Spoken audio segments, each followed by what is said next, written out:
जब भारत का संविधान अंगीकार किया गया 26 नवंबर 1949 को, तो 25 नवंबर को संविधान सभा में बाबा साहब अंबेडकर का भाषण सबको सुनना चाहिए। ऐसा लगता है कि बाबा साहब ने आज ही के दिन के लिए वो भाषण अपना कहा। उन्होंने कहा, और मैं उस भाषण का सार सिर्फ संक्षिप्त में बताता हूं। उन्होंने कहा, ऐसा नहीं है कि भारत पहले आजाद नहीं था, लेकिन उसके बाद हम गुलाम हुए, और आजाद भारत के लिए मुझे 3 चिंताएं सताती है। एक, भविष्य के भारत में कोई अधिनायकवादी नेतृत्व ऐसा आ जाए जिसमें हम अपनी संस्थाओं की स्वतंत्रता उसके चरणों में रख देंगे, तो हम फिर गुलाम हो जाएंगे। अगर कोई ऐसा नेतृत्व आ जाए जो जनता की अपेक्षा मुट्ठी भर धनपतियों के लिए काम करेगा, तो फिर हम गुलामी की ओर बढ़ जाएंगे।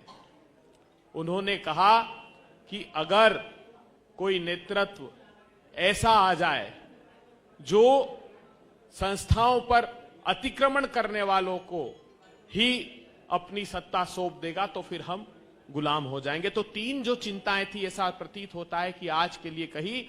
और अंतिम बात कहना चाहता हूं कि 15 जून को जो संविधान सभा में उनका भाषण है 1949 का, वो भी सबको पढ़ना चाहिए। 14 और 15 जून को, जब भारत के चुनाव आयोग के गठन के लिए पहले आर्टिकल 289 था, उसके बाद वो 324 हुआ।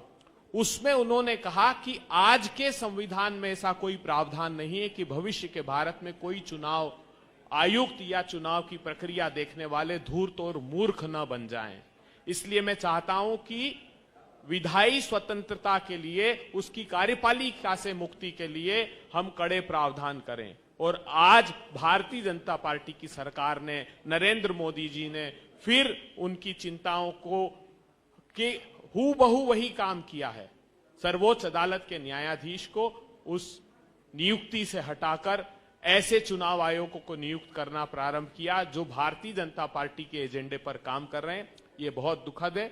और राहुल गांधी जी, जो हम बिहार में राजेश राम जी के नेतृत्व में वोट अधिकार यात्रा निकाल रहे हैं, हमें पूरी उम्मीद है कि बिहार की जनता, जिनको ये कह दिया 8 करोड़ लोगों को कि इस देश के नागरिक ही नहीं हो, तुम जब तक फॉर्म भरकर हस्ताक्षर नहीं करोगे तब तक तुमको इस बिहार का नागरिक, इस देश का नागरिक नहीं मानेंगे। ये दुर्भाग्यपूर्ण है। बिहार ने कभी हार नहीं मानी। बिहार माकूल इसका जवाब देगा, राजेश राम जी के नेतृत्व में देगा, हम आश्वस्त हैं। राहुल गांधी जी के नेतृत्व में देगा, हम आश्वस्त हैं पूरी।